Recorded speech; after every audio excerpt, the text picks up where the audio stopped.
Thank you, comrades. I bring fraternal greetings from the Communists of Britain.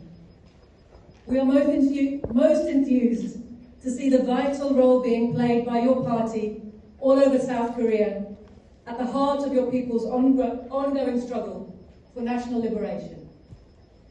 Living in an imperialist country means that the conditions in which my party struggles are significantly different from yours.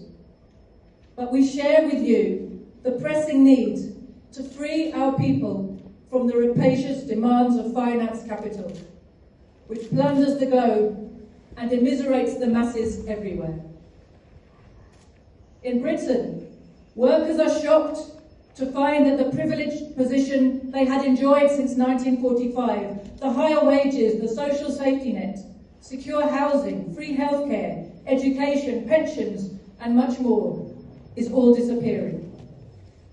These gains that the British people thought they had won forever have been under a slow and steady attack for decades. But that attack has now sped up to a full-scale demolition as our rulers try to save their failing economic system at our expense. Today in Britain, workers face rampant inflation and unaffordable prices for basic necessities such as food, fuel, and housing. At the same time, our taxes are being used and money is being printed to provide endless subsidies to monopoly corporations, be they energy companies, arms companies, pharmaceutical and healthcare companies, transport companies, banks, or some other monopolised section of the economy considered too big to fail or just next in line for a handout. While our rulers use their control of global mass media and international institutions to preach about democracy and human rights, they are suppressing all those, like Julian Assange, who try to tell the truth. And they are launching wars against every government that wants to run its country according to the will of its own people and not according to the diktat sent out by the lords of finance capital from their offices in Wall Street and the City of London. These would-be global overlords only respect one right, their own right to exploit and to plunder. In pursuit of that right, they violate every right of the world's masses: the right to eat, the right to secure shelter, the right to raise their children in peace. At this very moment, our rulers are engaged in a criminal proxy war of aggression that is aimed at destroying the independence and the sovereignty of Russia. Such a war is internationally recognised as the highest crime against humanity.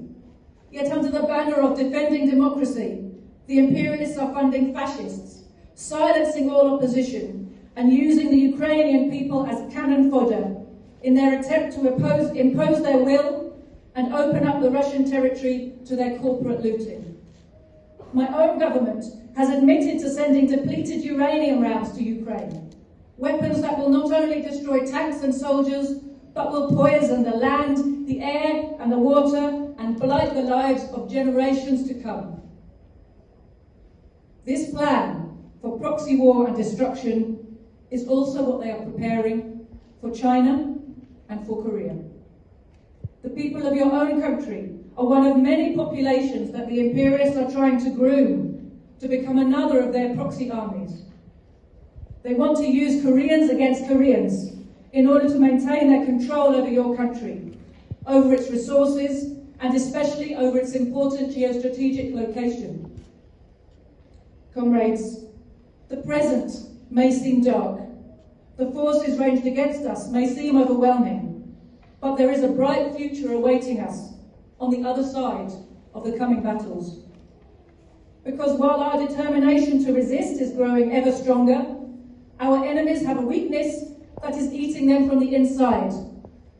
The inherent contradictions of capitalism.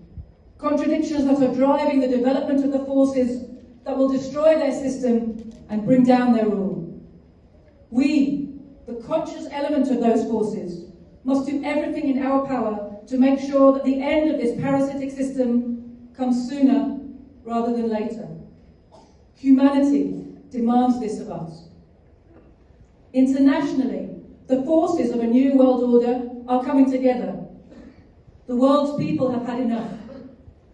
We, communists of Britain, have aligned ourselves completely with this rising international anti-imperialist current, knowing well that the struggle in the imperialist countries and the struggle in the oppressed world form two fronts of one unbreakable movement against our common enemy. We wish you every success with your Congress and in your important work of mobilizing workers in South Korea against imperialist domination and for national liberation. The future belongs to socialism.